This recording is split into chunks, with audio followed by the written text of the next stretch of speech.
आपको बता दें कि जमुई शहर के निजी विवाह भवन में मूल अति पिछड़ा के द्वारा अति पिछड़ा आरक्षण बचाओ संघर्ष मोर्चा के बैनर तले एक बैठक आयोजित किया गया। जानकारी अनुसार शहर के निजी विवाह भवन में अति पिछड़ा आरक्षण बचाओ संघर्ष मोर्चा के बैनर तले सरकार से पहली मांग है कि तेली, तमोली, दांगी, साव का अलग ग्रुप बना दिया जाए और संख्या के अनुपात में उनको आरक्षण दिया जाए। और क्या कुछ कहा इस खबर के माध्यम से देखें। नमस्कार, धन्यवाद। अति पिछड़ा आरक्षण बचाओ संघर्ष मोर्चा जो है उसके तत्वाधान में जिला स्तरीय बैठक थी। उसी क्रम में हम लोग आए थे द्वारिका विवाह भवन में, वो संपन्न हुआ। संपन्न होने के बाद आज आप लोगों की तरफ से मुखातिब होते हुए कहना ये है कि हम लोगों ने एक 5 सूत्री प्रोग्राम के लिए कर्पूरी ग्राम, जो कर्पूरी जी की जन्मस्थली है समस्तीपुर, वहाँ से पदयात्रा कर रहे हैं 2 अक्टूबर यानी गांधी जयंती के अवसर पर। वह पदयात्रा 2 अक्टूबर से शुरू होकर के रास्ते में चलते चलते 7 अक्टूबर को पटना के मिलर स्कूल में समापन होगा। समापन इसलिए मैं कह रहा हूँ कि वहाँ समारोह के रूप में हजारों हजार की संख्या में मिलर स्कूल मैदान में यह जो पदयात्रा है समाप्त होगी। 5 सूत्री मांग क्या है? पहला मांग है कि जो मूल अति पिछड़ा कर्पूरी ठाकुर जी की जो मूल अति पिछड़ा थी उसमें शुरू में जातियां थी 94, जो मुंगेरी लाल कमीशन की अनुशंसा के आलोक में आरक्षण लागू किया गया था।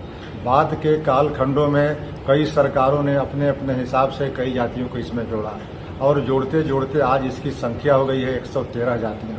तो 113 जातियाँ से उतनी तकलीफ नहीं हुई जितनी तकलीफ अभी ये 3 संपन्न जातियों को इसमें शामिल कर दिया गया, उससे अपेक्षाकृत संपन्न जातियाँ, उसके वजह से अति पिछड़ा जो मूल था 110 जातियाँ आज आहत हैं और उनके सारे अधिकार जो हैं छीने जा रहे हैं। इसलिए 110 जातियों के लोगों ने निर्णय किया है कि जो कर्पूरी ठाकुर का दिया हुआ अधिकार था उसको हम लोग को बचाए रखना चाहिए। जो हकमारी हो रही है हमारी, वह हकमारी को हम लोग कैसे रोकें। इसलिए पहला सूत्री मांग है कि तेली, तमोली और दांगी जो है, जो कोयरी का एक विकसित जातियां हैं दांगी, उन तीनों जातियों को मूल अति पिछड़ा की श्रेणी से बाहर किया जाए और अगर सरकार चाहती है तो उनको एक अलग ग्रुप बना दिया जाए और ग्रुप बना करके संख्या के अनुपात में उसको आरक्षण दिया जाए ताकि हमारी हकमारी रुक सके। प्रथम मांग है। दूसरी मांग है कि आए दिन अति पिछड़ा वर्ग के भाइयों और बहनों के साथ हत्या की, लूट की, अपहरण की, अत्याचार की, बलात्कार की घटनाएं घटती हैं। तो इसको कमी करने के लिए हम लोग चाहते हैं कि शेड्यूल कास्ट और शेड्यूल ट्राइब्स एट्रोसिटीज एक्ट जो है अत्याचार निवारण कानून, उसी के तर्ज पर अति पिछड़ा अत्याचार निवारण कानून बने ताकि इनकी हिफाजत हो सके। तीसरी मांग है कि जो बिहार राज्य पंचायती व्यवस्था या निकाय में जो 20% अभी आरक्षण प्रदत्त है अति पिछड़ों के लिए, उसको बढ़ा करके 33% किया जाए। क्योंकि अति पिछड़ा में हिंदू और मुसलमान दोनों हैं और दोनों को मिला करके आबादी आज अगर देखेंगे तो वो लगभग 45-46% है आबादी हिंदू मुसलमान का, वो पुराना आंकड़े के मुताबिक। आज की आंकड़ा हो सकता है कि 50% से भी बढ़ गया हो।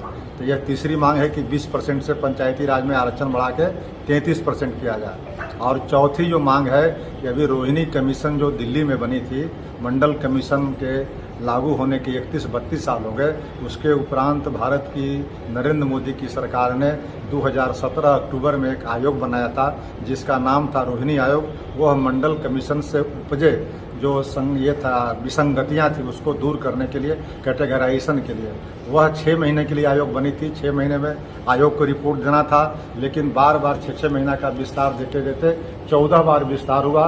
अब जाकर के विस्तार की अवधि समाप्त हो गई और 31 जुलाई 2023 को वह रिपोर्ट भारत सरकार के राष्ट्रपति के यहाँ सबमिट हो गया। हम लोग चाहते हैं कि वह जो रिपोर्ट जो है उसको सार्वजनिक किया जाए और उसको लागू किया जाए। उससे क्या होगा कि जिस तरह से बिहार में अति पिछड़ा और पिछड़ा है और बिहार सहित लगभग 11 प्रदेशों में है, तो भारत के स्तर पर भी अति पिछड़ा और पिछड़ा का वर्गीकरण हो और संख्या के मुताबिक वहाँ भी 18% आरक्षण अति पिछड़ों को ले किया जाए, ताकि मंडल आयोग के जो रिपोर्ट आए हैं उससे प्रमाणित हुआ है कि लगभग 1.5 दर्जन जातियों को उसका लाभ मिला है और 3000 से अधिक जातियाँ जो है आज उसको लाभ नहीं मिला। उसको लाभ दिलाने के लिए इस तरह के वर्गीकरण करने की आवश्यकता थी। तो इन्हीं 5 और 5वां जो मांग था, अंतिम मांग, कि जिस तरह से वंचित तबकों के उत्थान के लिए लंबे समय तक लड़ाई लड़ने वाले जननायक कर्पूरी ठाकुर, अब्दुल कयूम अंसारी साहब और बिहार के दशरथ मांझी गया जिले के, इनको पहाड़ पुरुष के नाम से जानते हैं, इन तीनों को मरणोपरांत भारत रत्न से सम्मानित किया जाए। इसी क्रम में हम लोग इसी 5 सूत्री मांग को, जो पद यात्रा होने वाली है, उसी की तैयारी के सिलसिले में बिहार के हर जिलों में हम लोग जा रहे हैं। और अभी आपने देखा कि भभुआ में हम लोग अभी परसों थे, तो भभुआ में कुछ तेली और चौरसिया समाज के लोगों ने वहां पर थोड़ा विरोध किया, वहां घेराव किया हमारा। वहां भी मैंने डट कर के इसका जवाब दिया कि मैं घेराव नहीं